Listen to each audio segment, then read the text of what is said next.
And we are live. Hey, Jeffrey M. Yeah, you just missed us talking about gobs of stuffing. As we went live, like no joke, I was too aggressive with putting the salad into my mouth. I think I stabbed the bottom of my tongue with my fork. All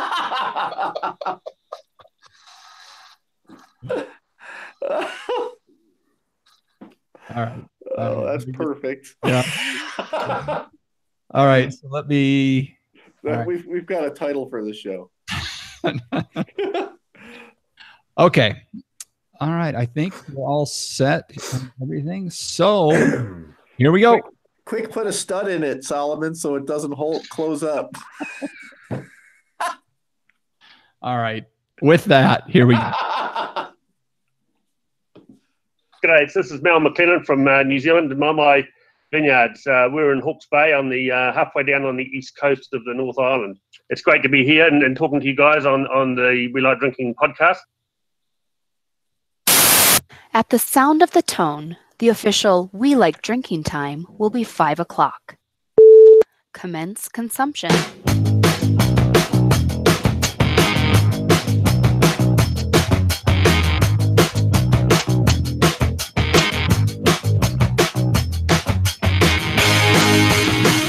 Thank you for joining us for the award-winning We Like Drinking podcast, episode 205. In this episode, we'll be discussing podcast reviews, our newest Patreon, and we're all fired up because Stu Smith from Smith-Madrone Winery is in the house. So crack open your beers, uncork that wine, and let's get drinking.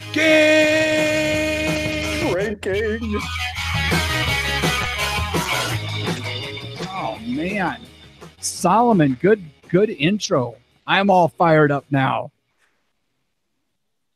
You're muted, Jeff Solomon. We're starting off all pro. I'm fired up. You're fired up. We're all fired up. I didn't even know where the mute button was. So cheers, my podcast drinking friends, and welcome to happy hour number 205 of the only two-time award-winning topical beer and education podcast focusing on fun.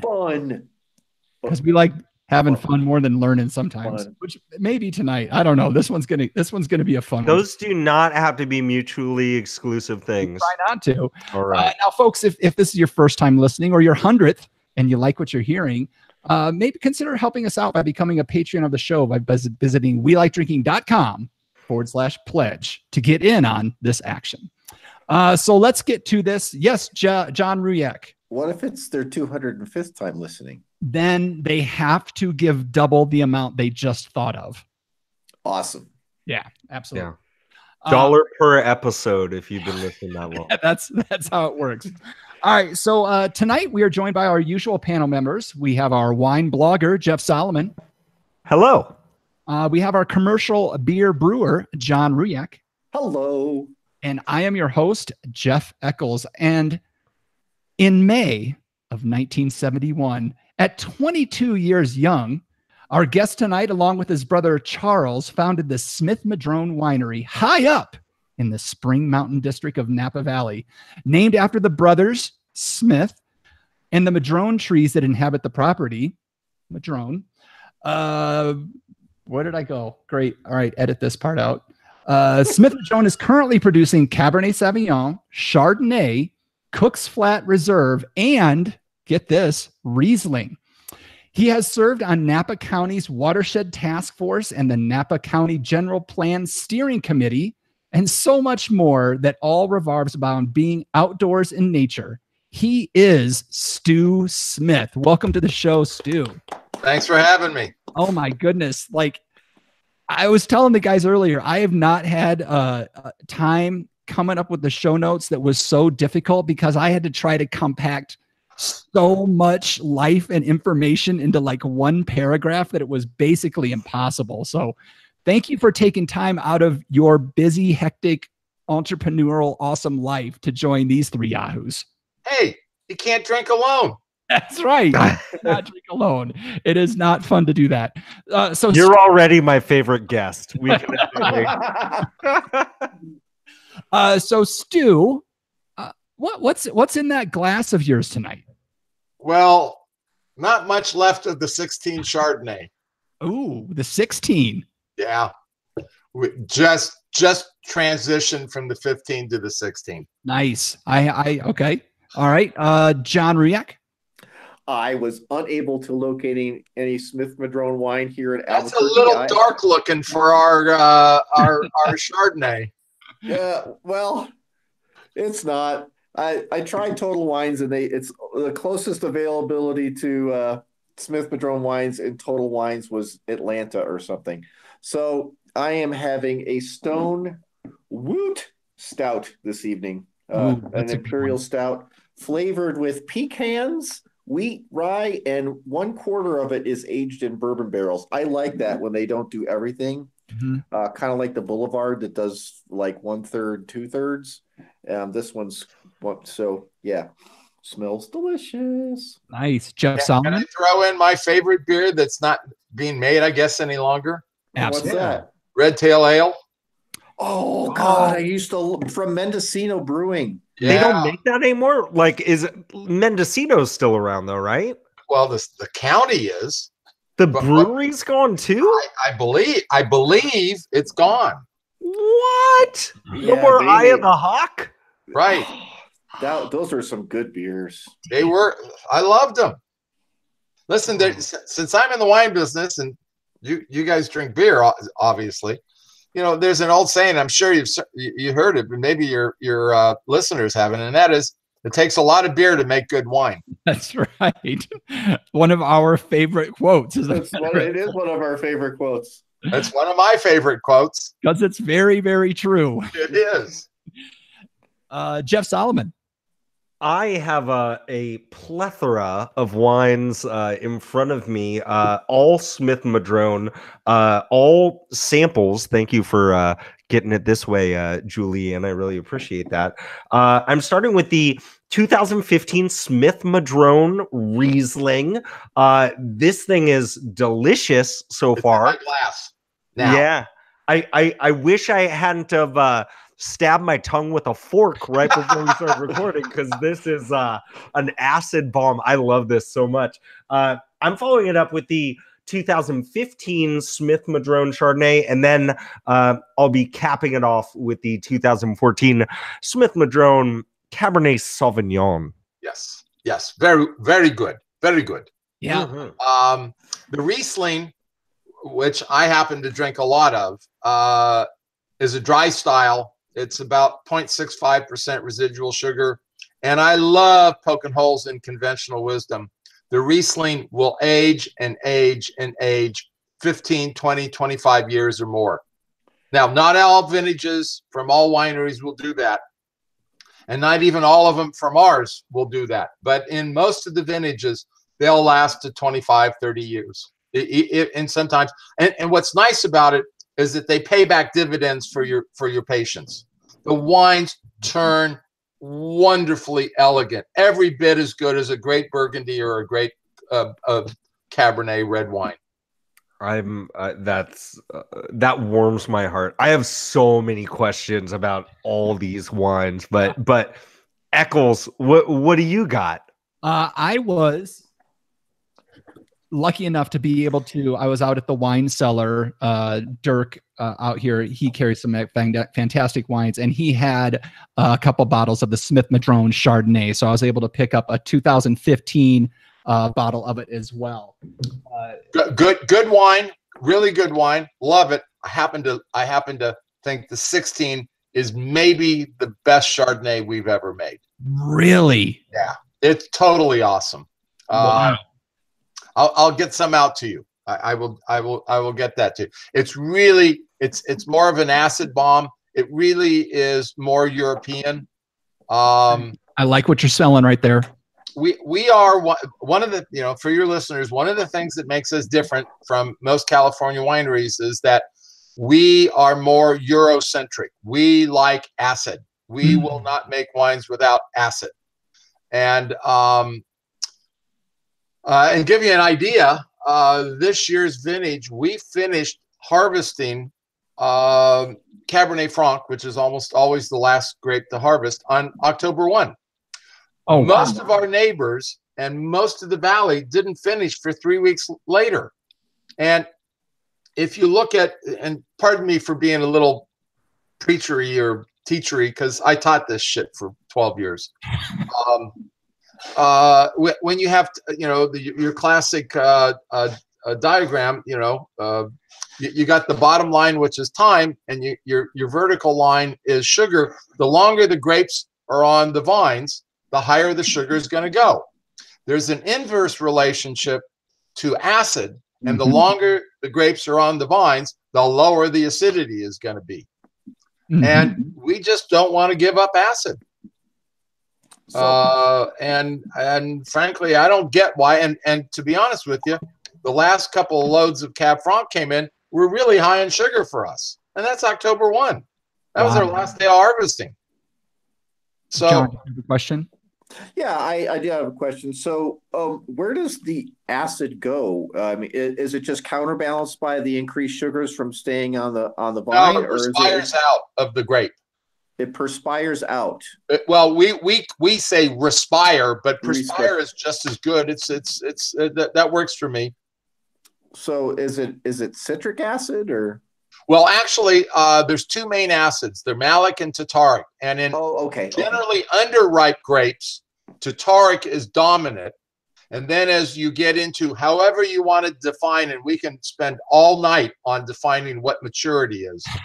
As the grapes become more mature, the malic acid is reduced and the tartaric acid increases. There's also a little bit of citric and a little bit of an acid called alpha-butyric acid.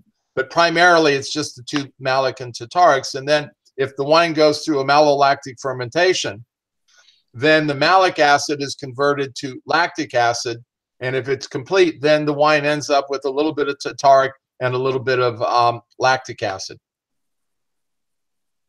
Now, the interesting thing, sorry here, I got to do this. If you have, let's pick a number, 0.8 grams of tartaric of acid, titratable acidity, and it's equal 0.4 grams of malic and 0.4 grams of tartaric. You go through a malolactic fermentation, you're still going to have the 0.4 tartaric, but your malic acid gets cut in half, so you only got 2 grams. So you went from 0.8 to 0.6. Okay. Now that'll be on the test at the end of this. Actually. Oh shit! Where's my notes? Okay. Pause. Hey, Stu. Can you turn the volume down just a hair on your speakers? Yep. Were you guys getting that feedback? Yeah, just near that. Just a little bit, just towards the end. Yeah. It sounds fine now. Okay. Yeah, that sounds great. Thank you. Okay, and we're back.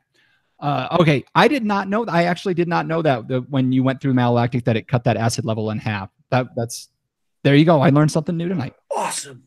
Yeah.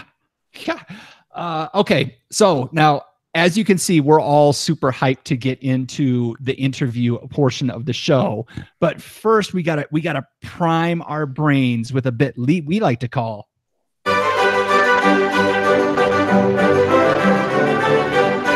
grape hop or pop culture reference. So this is where I give these guys a term and they try to tell me if it's a wine grape, a beer hop, or some kind of pop culture reference. The term this week is mamalo.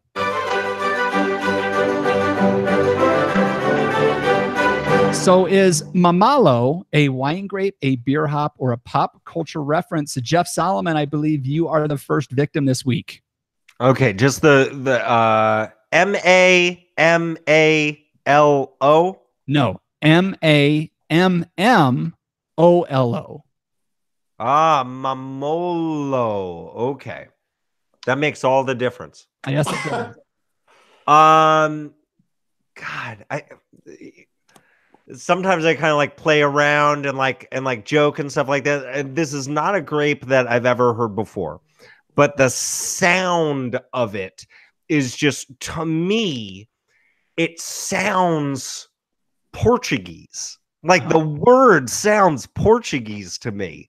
Okay. And when you say it, there's also this part of me where it's like, mamalo, that malo at the end, well, in Spanish, that means bad, but I start thinking about malolactic fermentation all of a sudden. And so not because we were talking about it like 30 seconds ago or anything. I don't know where this even came from.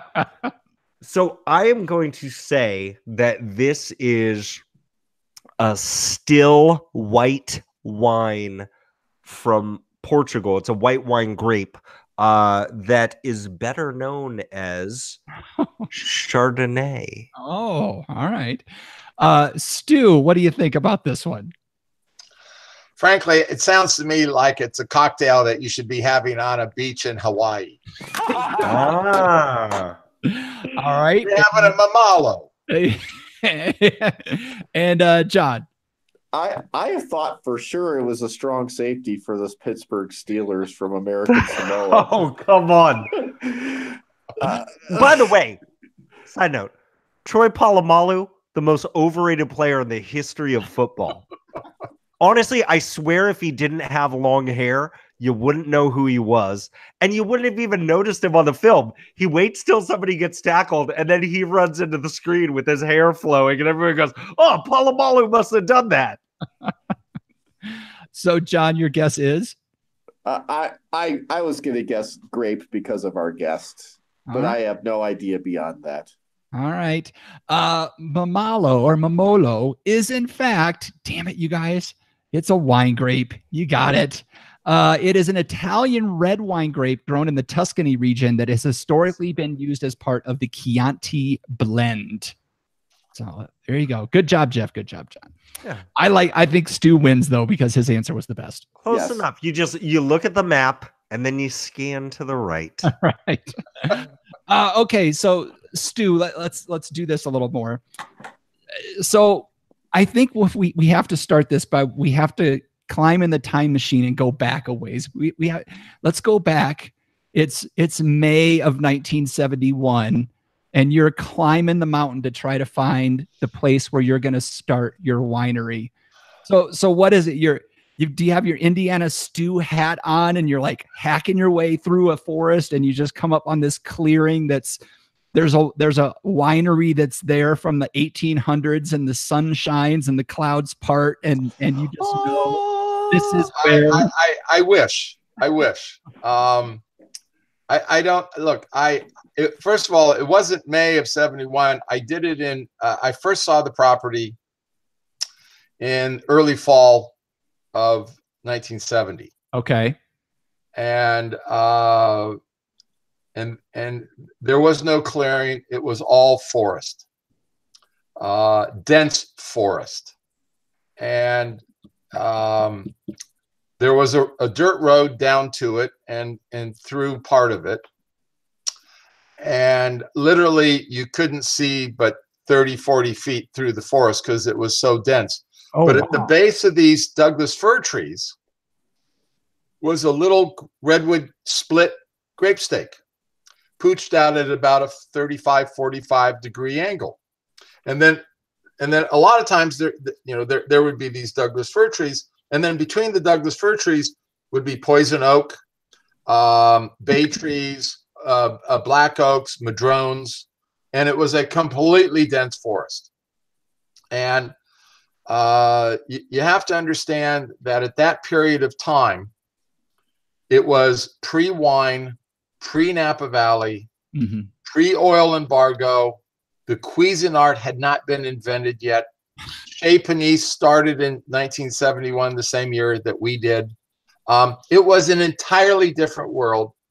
And I was a 22-year-old idiot from UC Berkeley who thought he could do something and wasn't smart enough to know that I shouldn't.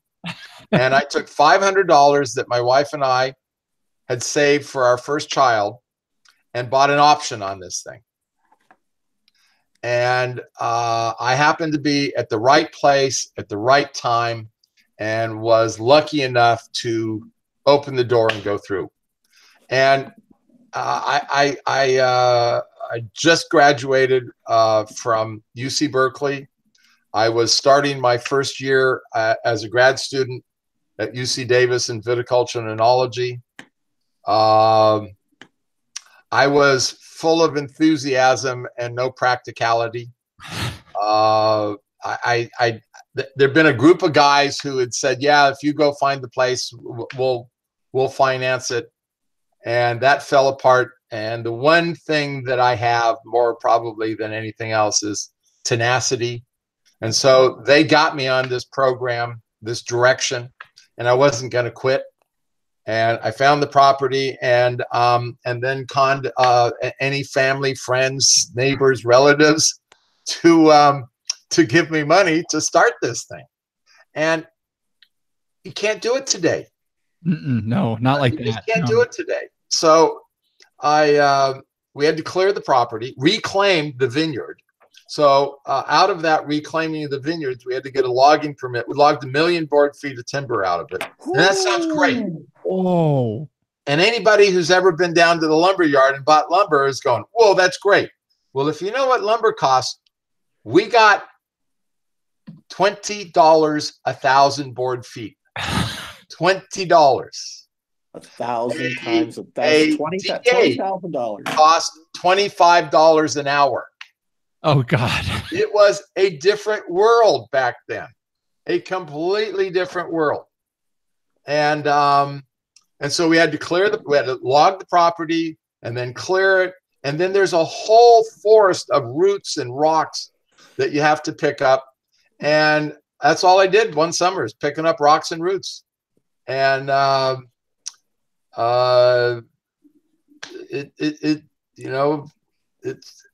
it was a lot of damn work.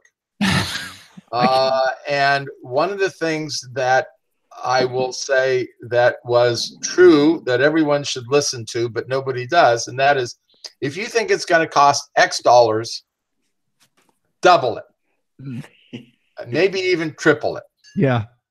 Well, not only did we not have the X dollars or the triple dollars or the double X's, we had X minus. So I mean, I got to tell you, it was a struggle. And Napa Valley was a little provincial wine area. And at that time, my brother and I figured we can only count about, almost 30 wineries in the valley at the time. There were 100 distributors just in California. Oh my God, word. So the ratio of distributors to wineries was infinitely different. Now we're in a period of time where there are, we think somewhere in the neighborhood of 7,000 to 8,000 wineries in the country. And every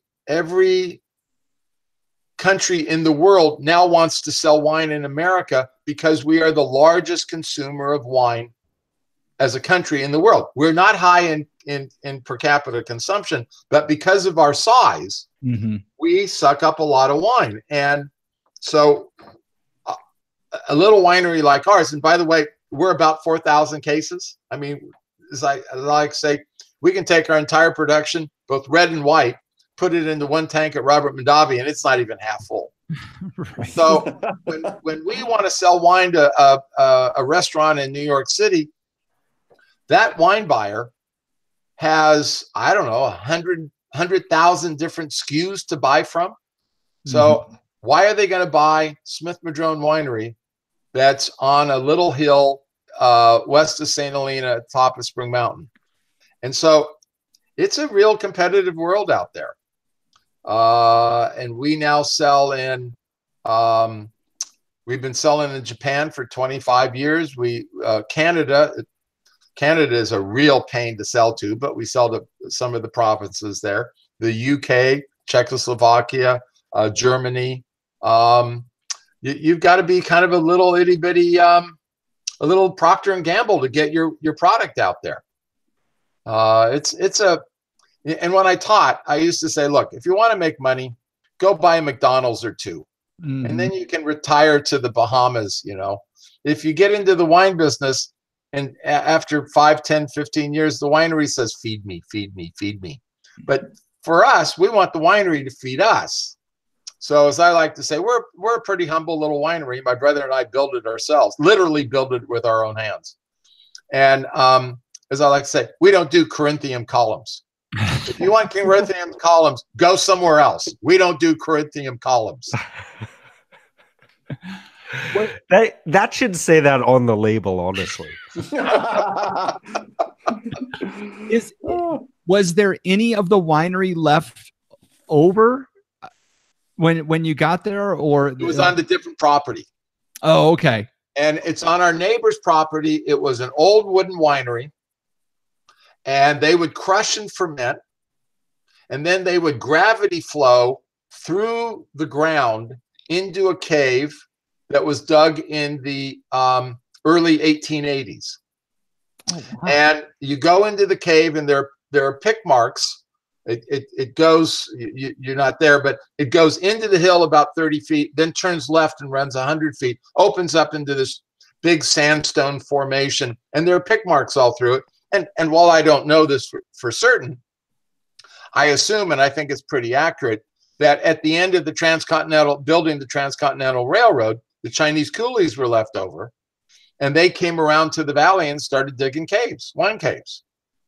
Oh, and that's how that wine cave got going. And so when I got it was 200 acres. There was no water, no power, no open space. It was just solid forest. But the good thing is we were next door neighbors to Stony Hill, which is just downslope and to the east of us. And they were and still do make one of the California's best Chardonnays. And with the growth of these Douglas fir trees that were only 55 years old, they were 2.5 feet in diameter and 80, 90 feet tall. I'm going, the soil's there. Don't have to worry about that. Mm-hmm. And so off I went, and ignorance is bliss. Believe me, if I knew then what I know now, I wouldn't have the courage to do it. Wow. Thank goodness you didn't have any of that. Yes. You had the tenacity. Yeah. Speaking of that's the problem with rugby players. I played rugby at Cal. Okay. I was going to say, speaking of courage, I'm just thinking about like all these underground cave systems now and like overlaying of property. And I just wonder, like, if anybody ever did like build up the original winery next door to you, you could just go underneath, tap into it, and then you drink their milkshake.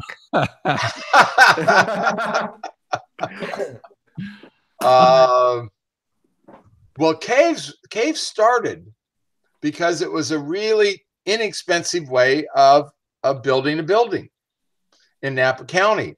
Mm-hmm. And you could dig it for, I think it was like $35, $38 a square foot. And then government got involved and said, whoa, wait a minute, we're not getting enough of this. So then you've got to start putting in sprinkler systems in a cave. Yeah, I guess caves can burn. What? Right. Sprinkle caves. Boy, that sandstone is highly flammable. The cost of caves started to go way up, and we don't have any caves. Okay, we don't have any. We'd love to have caves, but it's either we caves go with Corinthian columns. You got to have a lot certainly. of Corinthian columns and caves. No, and our philosophy, since we're kind of doing this, our philosophy is that the first obligation of wine is that it should give pleasure. And then after that, we think the primary function of us as growers and winemakers, and by the way, we don't buy grapes. Everything we make, we grow. And that is, it's to get the vintage into the glass of wine. We think that vintage dating is a celebration of the diversity of the vintages. Mm-hmm. And we loathe the concept of pounding the square peg through the round hole. Just doesn't work for us. And so then you throw in their balance between sugar and acid and tannin and oak and layering and complexity and elegance. And as I like to say, we also don't do OTT wines, which we call over-the-top wines. Even though we're in California, we think restraint is good. Wine should be elegant. And how can I put this nicely? I guess I would take a Sophia Loren over a Pamela Anderson. Aha. And nobody attacked me from the audience, but that's just, skating on the edge. But it defines what it is that we're trying to do. We're trying to look for elegance and beauty and restraint and sophistication and OTT, over the top, or also what we call 4x4s wines, which are pHs of in the 4.0 and titratable acidity in the 0.4s. We're not interested in. I like that. I hadn't heard that one before. Yeah. You're not going to find much disagreement with this panel. Yeah. So, but most of California and stick my neck in the guillotine one more time. The two most important wine reviewers in the world hate acid. They like the bombs. Yeah. It's such a weird thing too. And I'd imagine, the majority of clientele that are going in to do the Napa thing, they're looking to get hit in the face with not a 4x4, but a 2x4 of just a fruit balmy type of thing. I can't speak for all the the wine drinkers that I share palates with, but like I think most of us would say we'd rather have like a nice, elegant, restrained wine than those other makeup covered wines. I think that's fair to say. Like, well, look, there's a place for everything. And we all have to be we have to play nice. But my view of wine is that it is, and you beer lovers, don't take this wrong. I think, and I have to think this, that wine is the greatest beverage on earth. And you have it at a dining room table, you have it with friends, and as it is your thing, which is never drink alone. The whole point is to sit at a dining room table and enjoy wine, have a conversation like what we're doing, and the day just washes away, and you have fun, and it makes life worth living.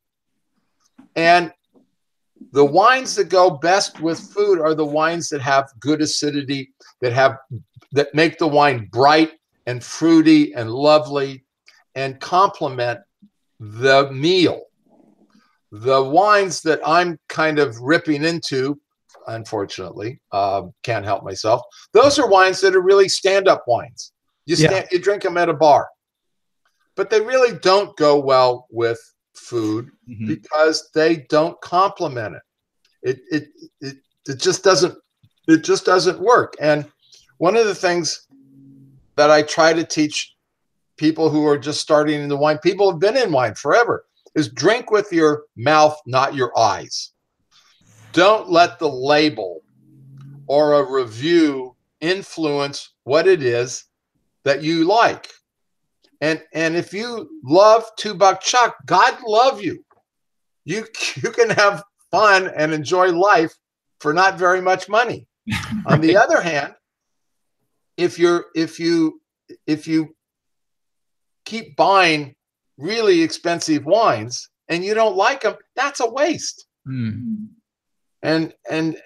all I can say is just trust your palate. We're all different. We all taste things different. Just because you like this and I like that and he likes that doesn't mean the wine is good, bad, or indifferent. It means it's just our palate. Okay, and folks, just as a reminder, we're talking to Stu Smith from Smith-Madrone Winery. You can find him on Facebook at Smith-Madrone. You can find him on Instagram at Smith_Madrone. That's Madrone, and on Twitter at Winery Smith. So, John Ruyak, do you have any questions? I do. Stu, I'm the one who kind of goes off the beaten track a little bit. So when I was reading about the property, the ranch and things, I noticed that I just want to know, are the Picholine olive trees, are they still producing? Yes. They're the hardest damn olives to find in the store. They're freaking delicious. I love peach and lean olives. My wife and I love peach and lean olives. They end up in the olive bar at our grocery store about once a year.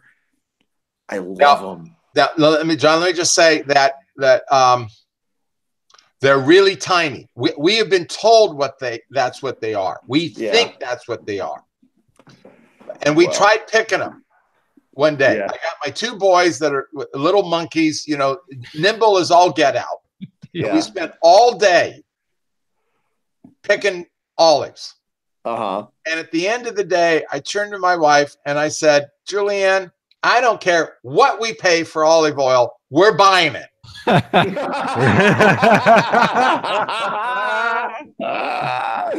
love it. All day we ended up with like half a lug full of olives. And they are, we've been told many times that they are. Somebody said they aren't. The other thing you have to understand is that these olive trees were growing right with the Douglas fir trees. So in some cases, they're 30, 35 feet tall. Yeah. Everyone who sees them says, we have never, ever seen olive trees this tall. Is that one of those? Are some of the trees that are in the gallery on your website, right? Yes. So it's those olive trees along the road. Okay, I have two other questions before I let go Solomon go. The Douglas firs. I know you wanted to create a vineyard, but did it kind of hurt to cut down an 80-foot, 90-foot tree? It didn't hurt cutting it down. It hurt getting it out. No, let me finish. Because one, I'm a guy. Right. And cutting down a 80, 90-foot tree and having it smack the ground is pretty cool shit. Yes, it is. Yes. Now, I didn't do hardly any of the commercial logging. I cut down most of the trees that we have to cut down now. The other thing is the smell of the Douglas fir tree is just phenomenal. Yeah. What is hard is to see the transition from forest to vineyard. And you go into a vineyard, a forest, even though it's second growth, look, I'm a hiker. I'm an outdoors person. I love trees. It's hard to see and stomach that transition. It's not cutting down the tree. It's seeing all the trees laid down. And seeing what was once a forest kind of in this really rough, unfriendly looking scape of stumps and trees and slash and tractors moving back and forth and hauling the logs out and but with patience, you get back to what I think is a beautiful landscape. And I'll tell you another story. In early summer of '71, I went over to Santa Rosa, the California Department of Forestry, to get my logging permit. We had to, and to do that, you have to have a what we call an RPF, a registered professional forester, to go through the property, to define what can be done and fill out all the permits and do all that kind of regulatory stuff. But I went over there to pay the fees, pick up the permit, and the guy looks at me and he says, "Kid," he goes, "I know you think you know what you're doing, but you don't." And he said, "As soon as you fire up your first chainsaw, the crazies are going to come out of the woodwork and they're going to accuse you of all kinds of stuff." And I said, "No, sir, that's not going to happen. I'm one of the good guys.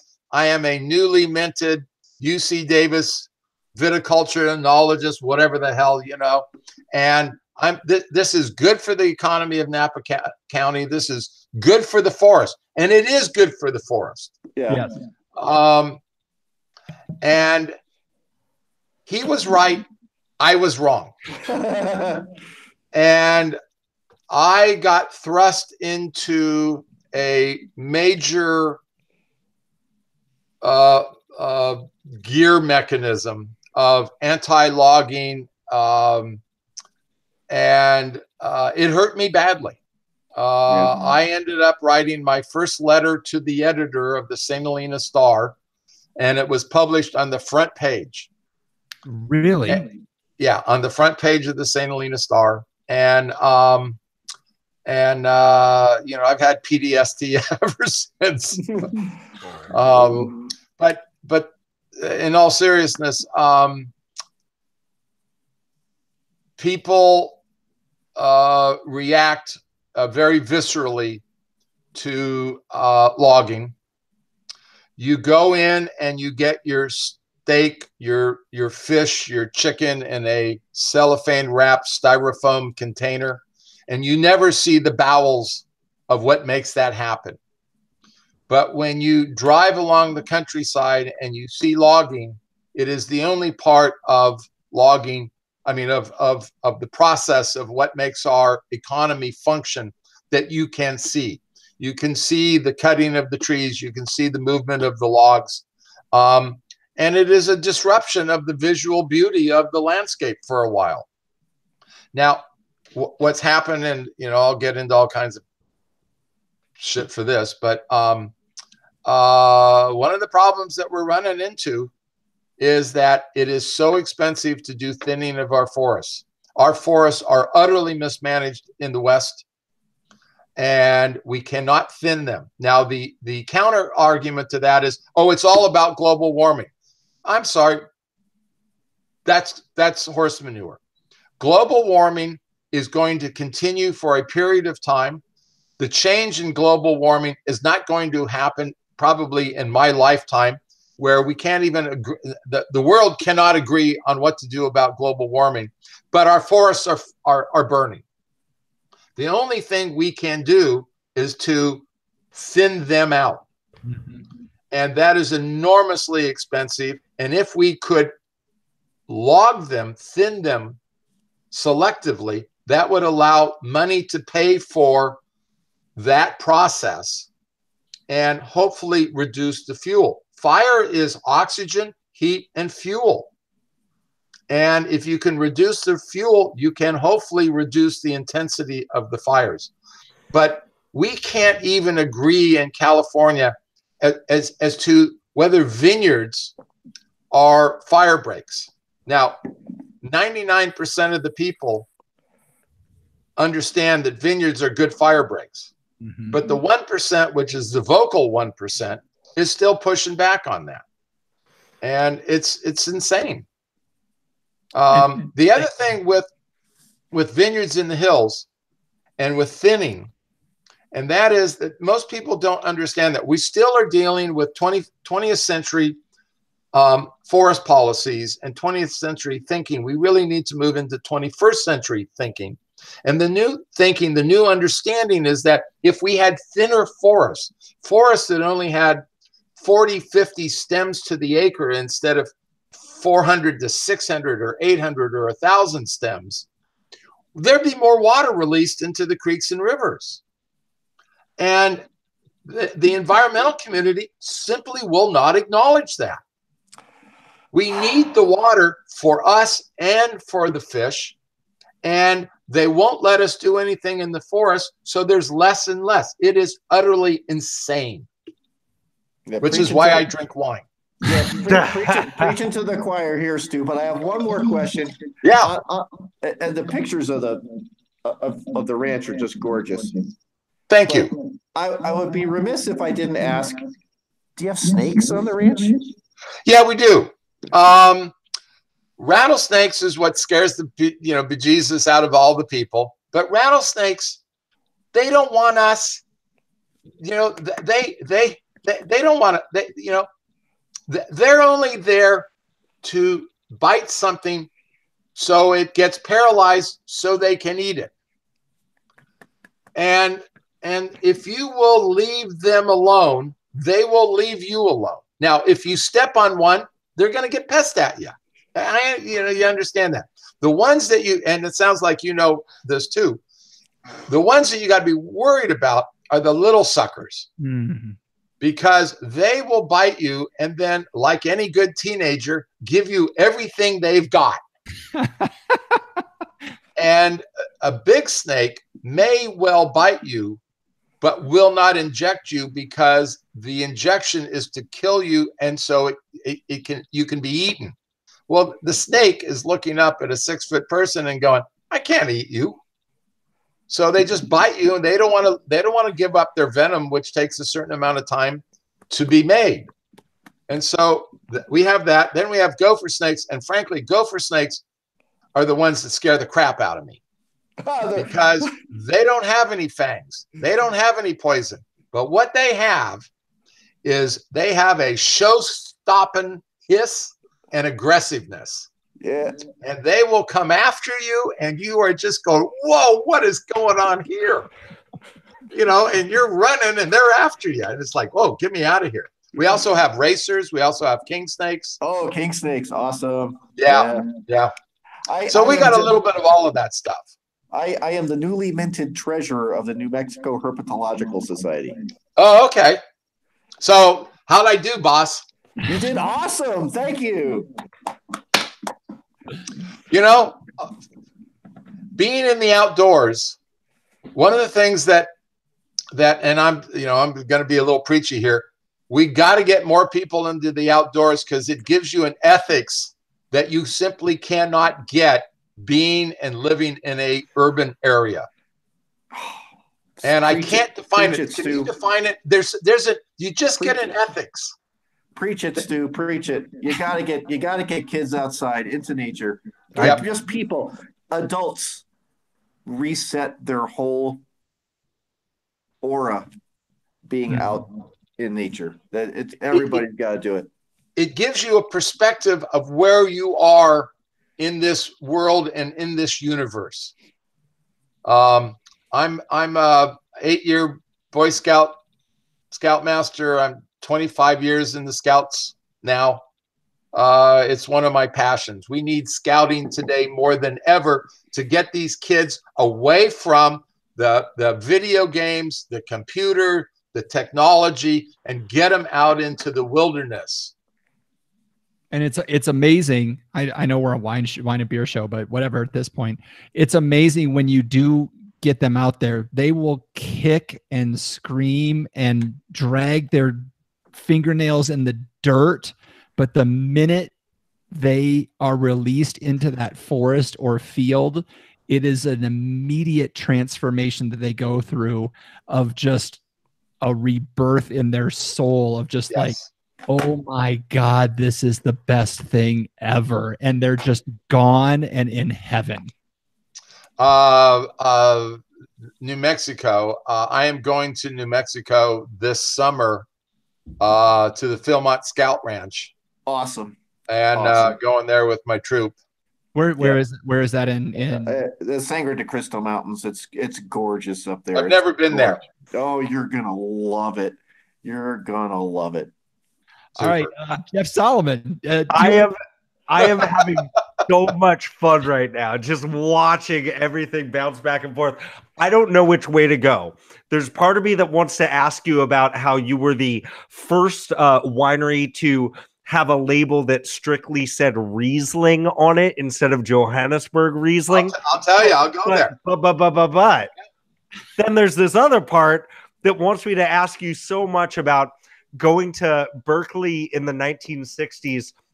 I have a feeling that you probably don't know my dad, but you were both on that campus at the same time. So maybe you have stories about getting tear gas from airplanes and stuff like that. But then I need to go here because there's so many levels of stew, and I love the stew that gets fired up so much. And I was looking at all these different ways that we could go, and this thing popped out at me because, I was introduced at the beginning of the show as being a wine blogger. I started a wine blog in like 2011. It had some mediocre success. You were nominated once. I was nominated for an award. I've also won a couple in doing other things, like making guacamole. I'm a better guacamole maker than I am. But I saw that you I'll had be right over.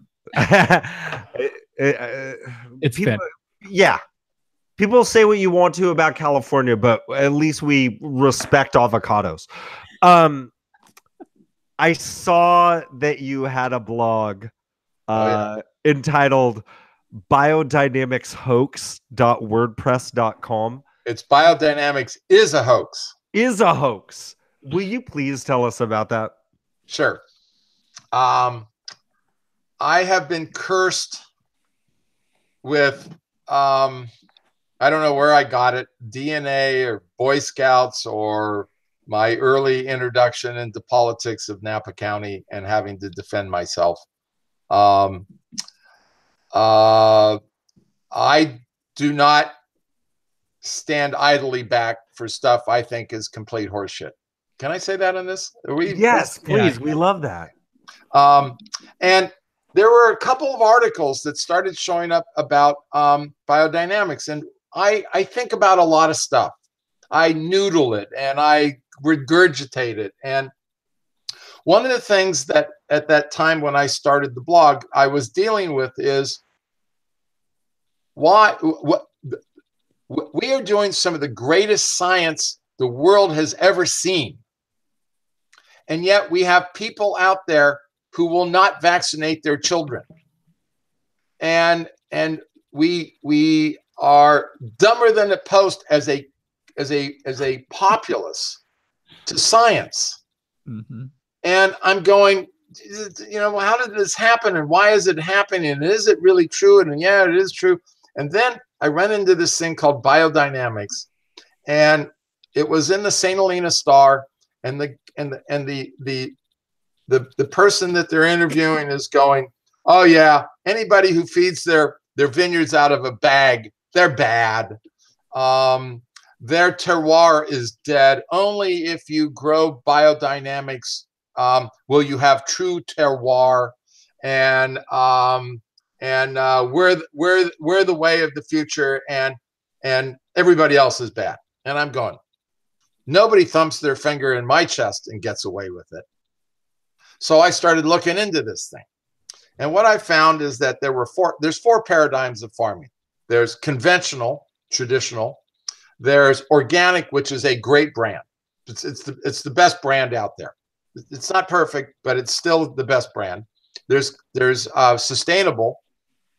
And then there's this thing called biodynamics. So I started looking into it, and I go right for it. And I have all his, it was written by a guy named Rudolf Steiner. And the one thing he has for him is that he did the Waldorf schools. But as I like to say, at least he was a child and went to school. So he has some familiarity with education. But he gave a series of lectures in 1924 in what is fundamentally Poland about agriculture. He'd never been a farmer in his life. He didn't know, anything about it. And but he was an anthroposophist, which means that he used perception, intuition, and he had access to what he called the Akasha records. Now, he was really ahead of his time, and really he should have been somehow joined at the hip with Asimov, because he was a great science fiction writer. What he said was that because he had these things, in other words, intuition, perception, and whatever, he could access the Akasha records, which were in the clouds. That allowed him to both look back in time and to look forward in time. And that's how he said that he knew that the first inhabitants of the earth were Illuminarians, and they came from space. They were hermaphrodites. They didn't neither male nor female. And if they got an appendage cut off, it regrew. I guess John Wayne Bobbitt should have been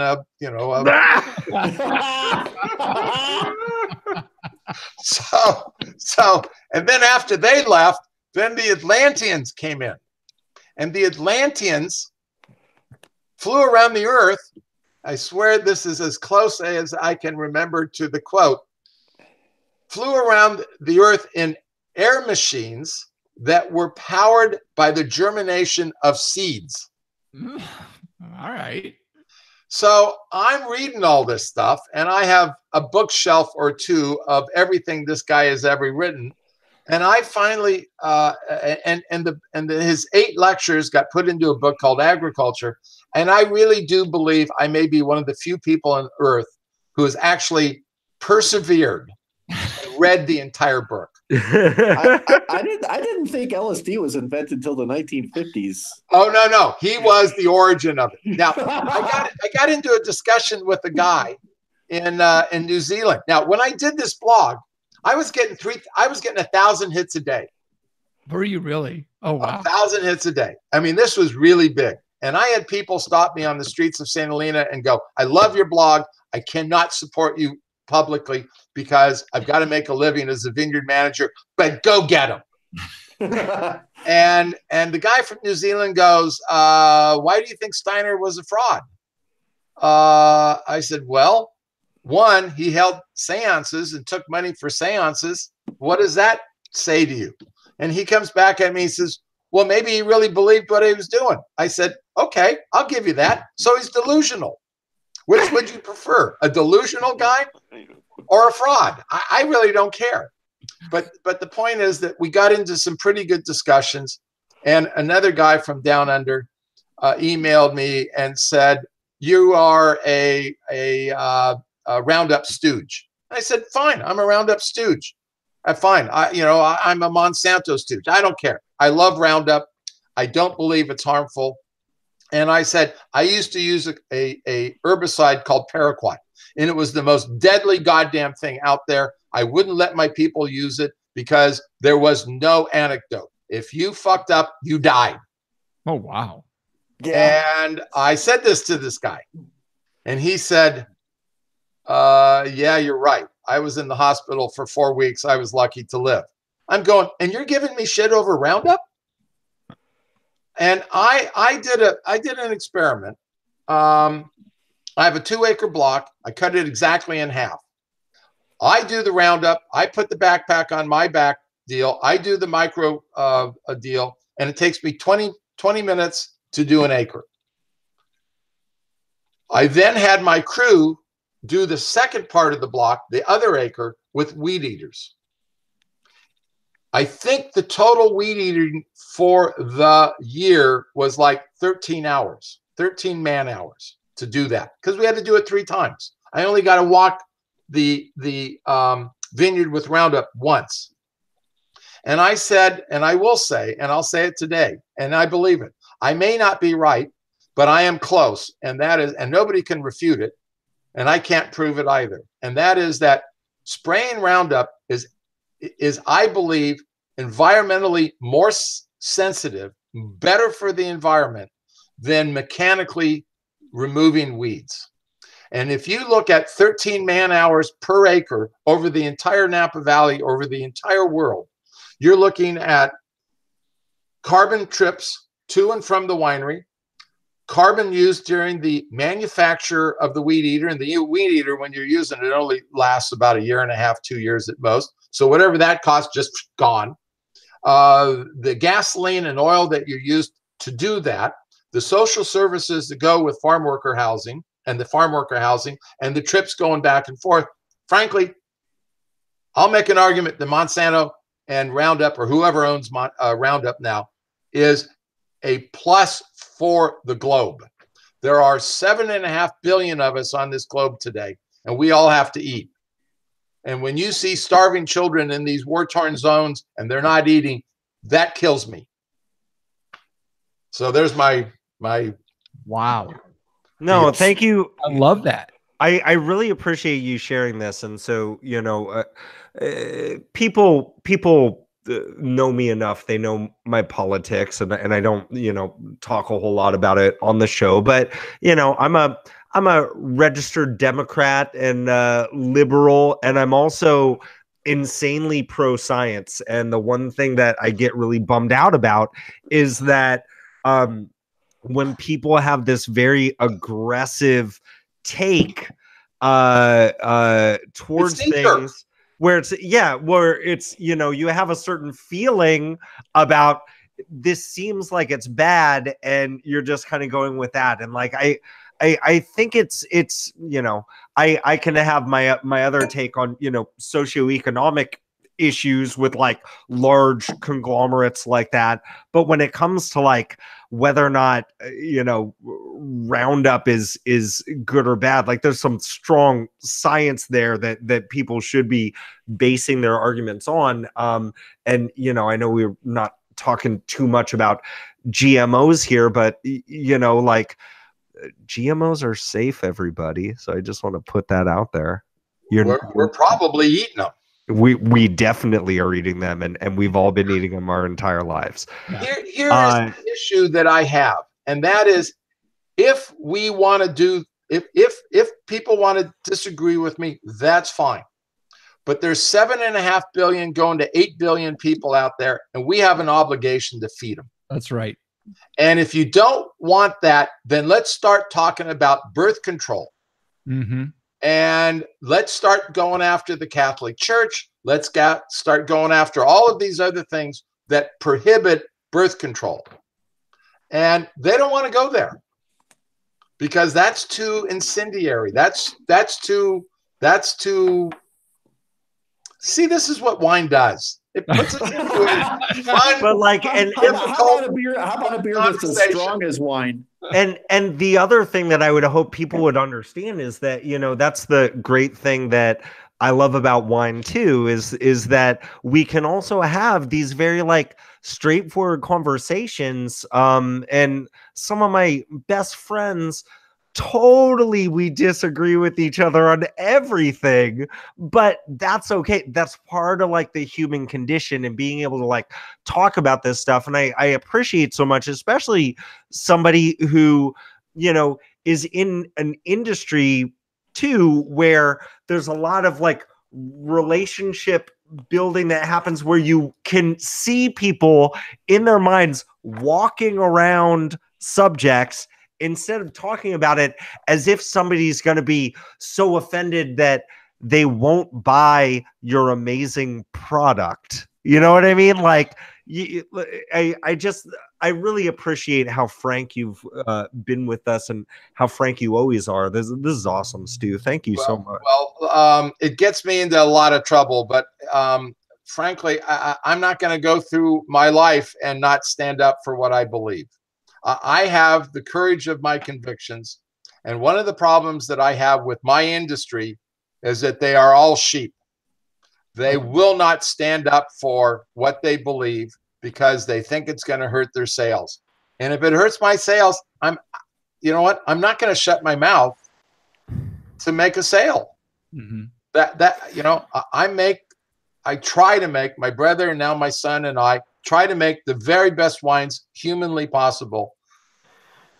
And that doesn't mean that I have to stymie my beliefs or my voice in what I believe is right. And there's a lot of things, back to Berkeley, that my generation has to answer for.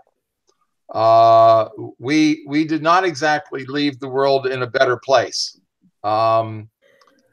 But I do think that we get blamed for some things that we shouldn't get blamed for, and we don't get blamed for some of the things that we should get blamed for.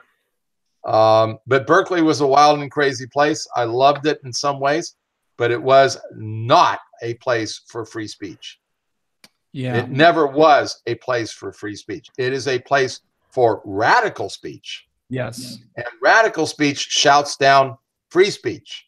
There was never about free speach. I mean, I was just going to say, you do have to atone for the tie-dye shirt at least. Guilty is charged. And you know what? I don't wear them anymore. But when I see one, I like them. Tie-dyed shirts and Frisbees. I apologize. One of the things hacky sacks are cool. We made the best posters in the world.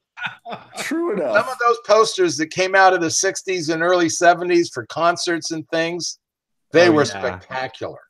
Oh yeah. Wow. Can I dial it back to one more subject that might be a little friendlier and kind of go kind of counterintuitively to what we just finished talking about, and that's dry farming and how you do that on such a steep piece of property. Well, first of all, there wasn't any chance of irrigation in the beginning. Mhm. Right. So there was no choice. Our water source is very limited. And that's the way it was. And I remember a guy drive up.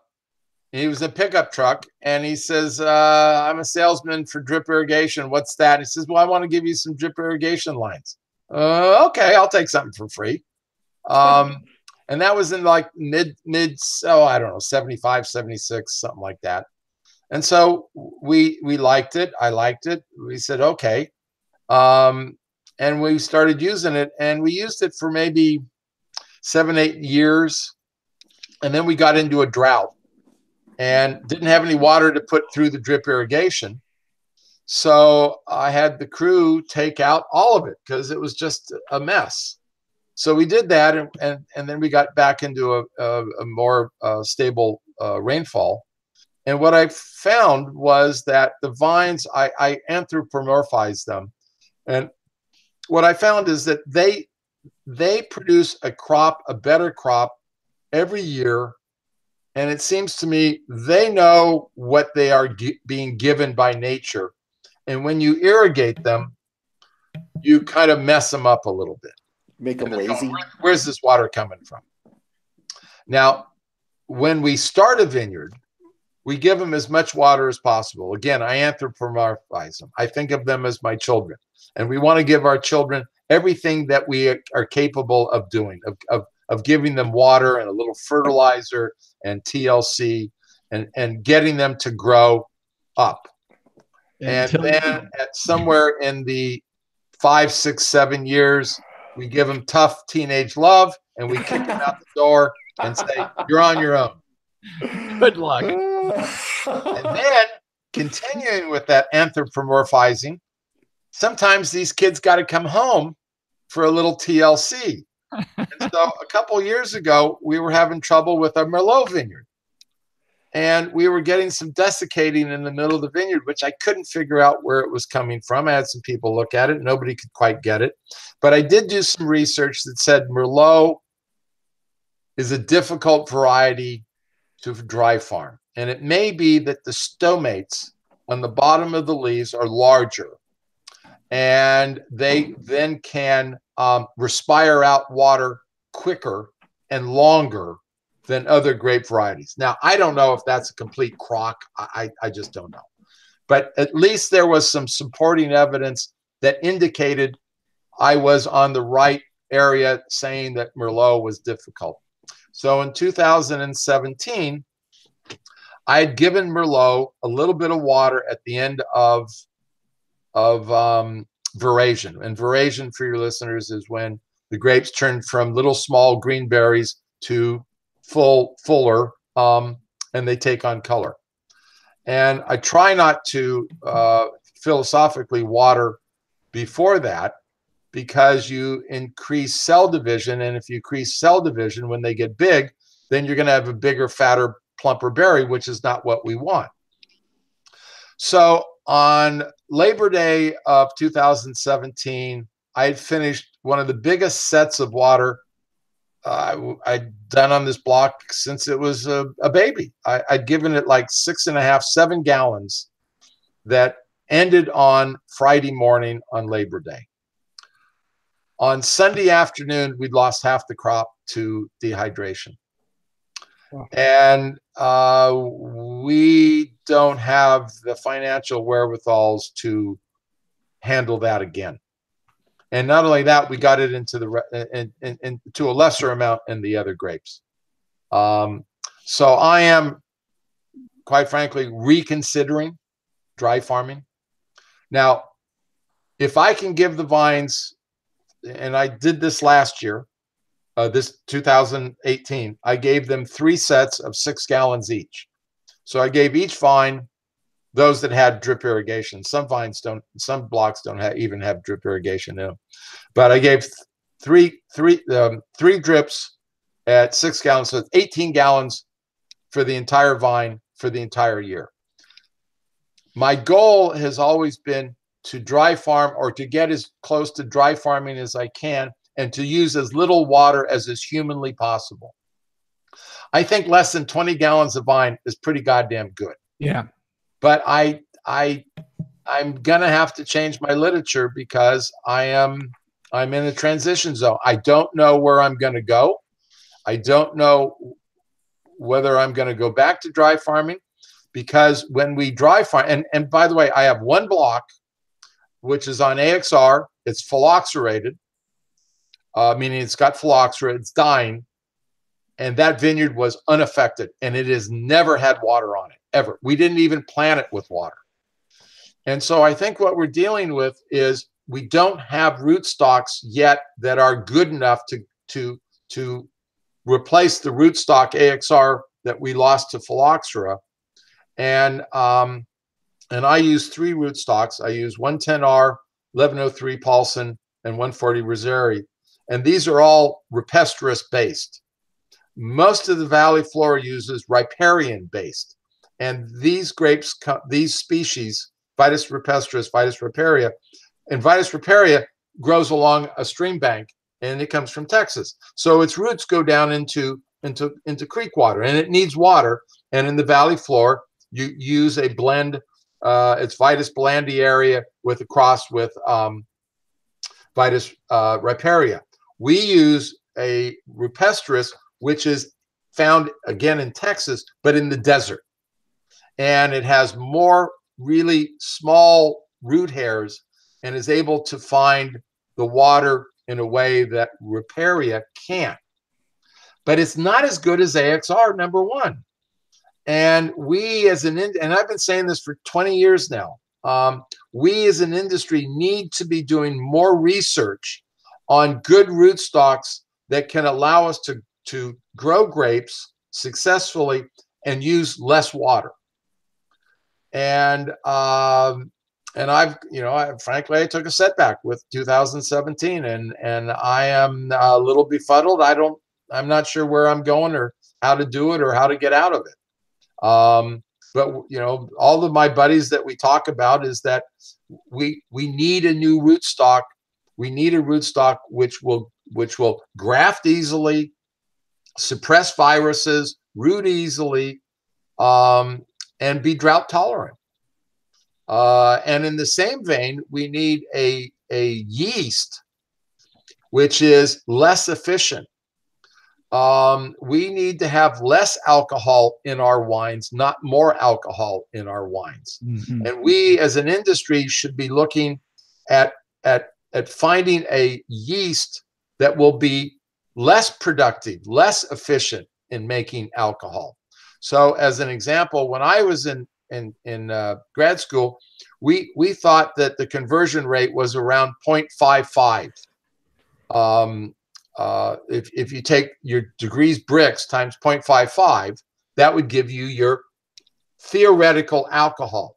Mm-hmm. Yep. With Cabernet, we're looking at 0.625. Oh, wow.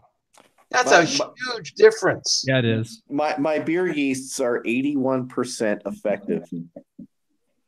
The apparent attenuation is 81%. Wow. Now the problem is, what's your high alcohol? How high will they go? With that yeast, I can go to about 9.5. Yeah, we have now wines that are going to 17%. Woo! Well, you guys don't. No, not Smith-Madrone. No, we the industry. Yeah. Okay. Yeah. We the industry. Clear on that. Right. And frankly, it would be better if we could get lower conversion rates. But nobody is looking at this. Mm-hmm. No. And then the other one, if you want to get into all of this kind of in the weeds stuff, and that's wild yeast. I think we were the very first winery in America to use intentionally wild yeast. In the mid 70s, before we were even licensed, we started making Pinot Noir.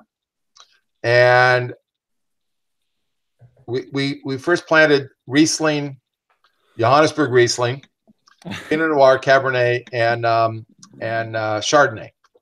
And the problem with Pinot Noir is that we had no one to look to. We had no one to say, yeah, they're doing it right.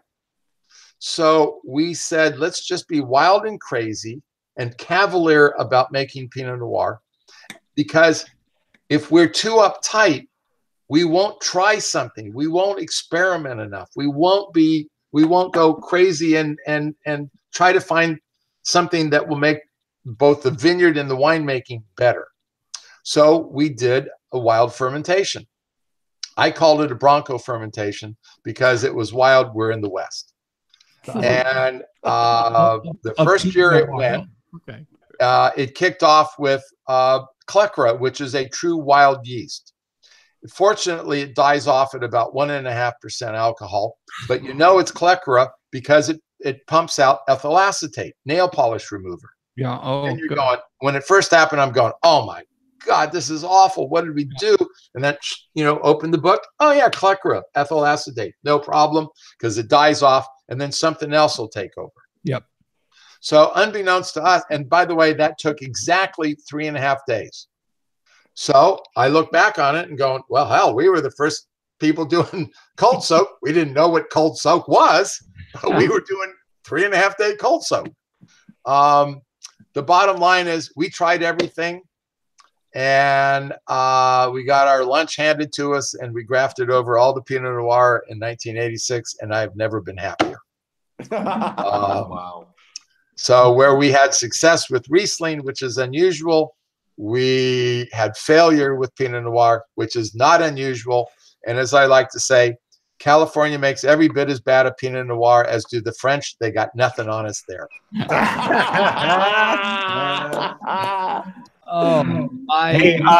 so I do want to jump in and let you know we do have a viewer right now. Our friend Gwen from Seattle is watching, and she just wanted to say a big thank you for all the learning you're providing us today. This is awesome. Tell her thank you, or thank you. You can tell her yourself. She's watching. This has been. I feel this is the first time ever as the host of the show that I felt guilty to say we're up against a time wall here and we got to kind of stop. I've got like 4 more questions that I want to ask. And I know these guys do too. Well, not John. John said, I've got 3 questions and I'm going to ask every one of them and everybody else can fuck off. Stu, I mean, thank you so much. This is literally one of my favorite episodes that we've ever done of this show in 205 episodes. So thank you so much for coming on the show and just being you on the show. And may I say, it's taken me 1 hour and 15 minutes to say, you make some fantastic fucking wine, my friend. Thank you. I'll be honest. I opened the Chardonnay and I poured it into my glass and I took a sniff and I was like, this is great. And I took a big mouthful of it and I was like, uh-oh, I'm getting a shit ton of oak on this wine. And like 5 minutes later, when I took a drink, all of that, it was gone. Mm-hmm. And I have this beautifully acidic and green apple and just this delicious wine with, guess what? A crap ton of acidity in it, which I am an acid head with wine. And I just love that in my wines. And this is just a delicious bottle of wine. So thank you for what you do and for persevering through everything that you did to let me sit here in my chair and drink this wine. I appreciate Well, look, I have to thank you because I love doing this. I love talking about wine. I can never not stop. As you can tell, I never cannot stop talking about it. And that's what wine is here for. Absolutely. It's so that we don't have to drink alone, so we can talk. That's why our show's here. I mean, otherwise the 3 of us would be sitting on a couch by ourselves, like drinking by ourselves. Exactly. So, side note, Jeff Eccles loves acid so much he read that whole biodynamic book as well. Did you really? No, I did not. No, I You did not. can get to 3 quarters, and the last quarter is like, oh my Lord. That reminds me of But you know what? It really doesn't matter because Eccles is going to drive to work tomorrow in a car that's powered by propagating seeds. I'm gonna fly. No, I'm gonna fly there, John. The question is, what kind of seeds?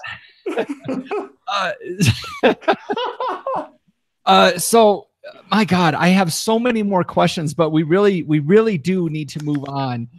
Stu, I would love to have you back sometime. Anytime. Anytime. I love doing this, as you can tell. This has just been a blast, and we didn't even get to that. You grow Riesling. We didn't. I mean, my God, I drink Riesling right there. I love Riesling.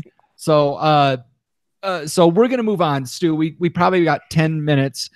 We'd love to have you stick around and interject anything you want at any point that you want. But thank you for coming on the show, and we're gonna move on because we have. Oh, I have to get all this set up. I've been so interested in this. We have a new something. Where am I? I don't even know. We have a new Patreon. We have a new page. I had to find the right audio. That's the right audio for the new Patreon. It should be cha-ching. And then the sound of somebody making it rain. We have a new Patreon this week, so I have to throw out a say hello to our new $5 Patreon, Kristen L. Kristen, this is a person, she's followed the script. She followed us on the social medias. She started contacting us on the social medias. She follows me on Instagram too. Oh, there's one of 5. I mean, that's a big deal. A member of the Tavern, our Facebook group. She interacts with us there. But now she has upped her game to the Uber follower and become part of the elite class of supporters that are our patrons. So thank you, Kristen. I'll make sure I get in touch with you to coordinate all your benefits, including Jeff Solomon's, as we mentioned before, award-winning guacamole recipe. You get John's homebrew coconut porter recipe. You get your custom podcast feed where you get access to the after party chaos. And look forward to hearing you on our monthly votes for what we're going to drink. You get to drive what we drink now. So, Kristen, thank you so much. Is she a tiebreaker? Are we at an odd number of Patreons now? Yes, we may have a tiebreaker. If she has to vote, though. I mean, rock the vote for what we drink. That's all I can say. Jeff, that's great. Thank you, Kristen. We're so happy that you upped your game here. You can teach the other Tavernites a lesson. I'm still calling the rest of you out. Don't be freeloaders. Be like Kristen. Be like Kristen. Do better, as Jeff Solomon said. Do better. All right, so Solomon, you have to take this next segment since you named it. But we have an Apple Podcast review. We have a Apple Podcast review. Jeff Solomon, you get to read it this week. This is so great. Our friend, the Side Hustle Wino, was complaining that Apple Podcast wasn't letting her set up a proper name. Like, apparently somebody has already been leaving reviews under the name Side Hustle Wino on Apple Podcast, so she couldn't use it. So I suggested a new name. So here we go. This is a 5-star review from Side Hustle Wino for Life 1 2 3 4 5, entitled Covers All Bases. Entertaining conversation amongst friends. After a few episodes, you feel like they are your friends too. There's only one mistake here, Side Hustle Wino for Life 1 2 3 4 5. We are your friends. Aww. That's right. That's right. And we're really upset you forgot about our birthday. And it only takes one episode. Stu's like already my best friend. Like, I love my guy now. All right. Okay. All right. John Riak, can you lead Jeff Solomon in? I'm going to stand up. I'm going to put my arms up. Hold on. I don't even know. I've had a couple of Imperial stuff. There we go. Okay. So, heads up, I am in the consolation bracket. I'm playing for 11th place next week. Well, I think I'm playing for 7th place, even though I which finished at 6th. which is really sad because I finished the regular season in 10th place, and now I'm fighting for my life to hold on to 7th. I mean 11th. So, anyways, in the main event last week, I'm not going to talk about how John Ruyak got destroyed by Ryan Hannigan. Oh my gosh! I'm laughing because I'm sorry, I'm laughing because I know Wen is watching right now, and I think those are sleeping emojis she just put on the chat. But the real thing I want to talk about, and I kind of want to like lean in and let you take over, Jeff. I want you to talk to me about your glorious tie in the championship quarterfinal. This was something I knew coming into the week. I was going to have a bad week. The opponent had Gurley. All my matchups were tough, and we're sitting there on Monday night. I had 3 players on Monday night and needed to make up like 26 points. And with 2 minutes left in the game, I had made up 5 of those 26 points. So I texted the guy I was playing Smoking Bowls and said, "Hey man, good job, good game, good luck next week." And then in a worthless, meaningless drive, my quarterback, receiver, and running back connected on 87 yards worth of passes and a touchdown. And 2 minutes after I texted my friend to say, "Good job," I texted him again and said, "By the way, we're tied. By the way, I win. By the way, ha ha."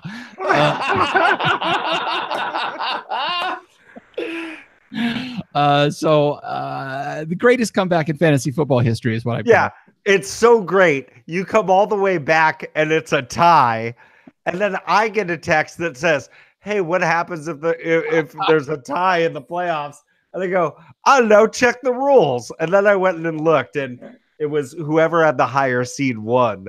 So, like always, the rich keep getting richer. Jeff Eccles is making it to the next round. Who It's kind of like what is the Bills against the Houston Oilers, 1990. Oh yeah, it's just like that. Jeff, you're going up against Jeremy from Under the Bridge this week. He is projected to kick your ass. Yeah, I pretty much my season will be over on Thursday night. But then again, Russell Wilson is always amazing. Wait, I thought you had Russell Wilson. Don't you have Russell? No. Kirk Cousins? Yes. He's the one that led you back? Yes. Oh God, your team's horrible. Yes, it is. Oh wow. Yeah, you're screwed. All right. Yeah, I'm done. We need to wake Wen up, so it must be last call. Last call. That's right. It's time to break out your phones and get that last minute hookup with us. So here's what we want you to do. Follow us on the socials. You can follow us on Twitter at We Like Drinking 1. That's the number 1. And on Instagram at We Like Drinking. And our private Facebook group on Facebook known as The Tavern. You can visit WeLikeDrinking.com/tavern to get there. Search up our show on Apple Podcasts and leave us a big fat 5-star review, and visit the WeLikeDrinking.com/pledge to find out more information about becoming a patron of the show and help us from having to shut the show down. Now, Stu, one last time, we've mentioned it before, but where are the best places for our listeners to find out more about Smith-Madrone wines? Smith-Madrone.com. How about that? There it is. Make sure you get there. You can also follow them on Twitter. We mentioned it before. Let me make sure I have it right. You can follow them on Twitter at Winery Smith. You can find them on Instagram. Jeff, I do not know anything about Twitters or anything else. That is, I have delegated that. They do a great job, I'm told. Don't ask me. That's why I'm taking over. Twitter at Winery Smith, on Instagram at Smith_Madrone, or on Facebook, just search Smith-Madrone. I will say, Stu, if you had your own like just personal Twitter account, like I think it would be the best thing ever. you would be killing it on like no joke. Like that would be so fun. People seem to like it when people go on rants on Twitter. I'm just gonna say that. I have never been on Twitter. I still deal with a hang on, guys. Oh, is it a rotary phone? Is it a BlackBerry? It's a rotary hand phone. It's a flip phone. Dang. Yes. You're all jealous. I am. I miss. I am. Yes, I do. It was much cheaper than the shit I got now. Oh my goodness. Moving on, you can also find the show notes for this episode with all the links to the stories or mentions we had at welikedrinking.com/podcast. All right. Third longest show in We Like Drinking history, and maybe one of the best. I'm not even going to lie about that. We've reached the time where I get to say, okay, panel, let's take one last trip around this table and get some final thoughts before we shut off the lights. John Ruyak. So, if you are actually listening in or actually viewing our podcast, you would have had the idea to go do what I just did with my other phone on the side, which was to go to the U.S. Patent Office and register my patent for realizing profits from people doing not carbon credits, but seed propagation power credits. Are you serious?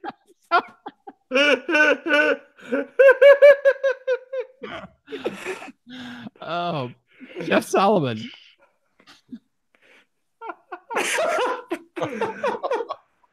Okay, no. I have to be serious here. Today is as we're recording on Wednesday, December 12th, it is Frank Sinatra's birthday. So stop the music. Fly me to the moon and let me play among the stars. Let me see what spring is like on Jupiter and Mars.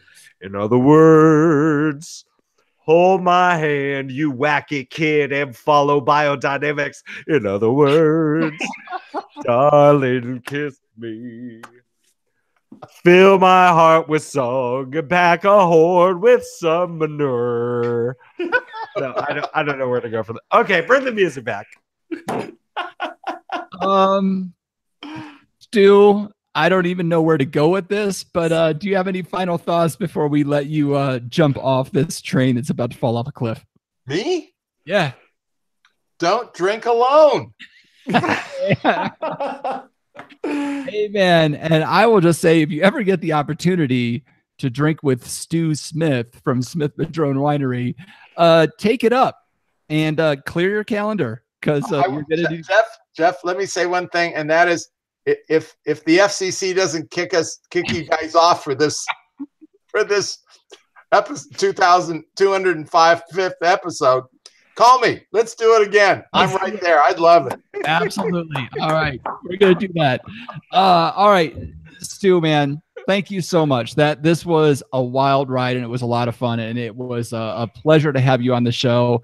And we hope you keep doing this for as long as possible, because this was awesome. So thank you.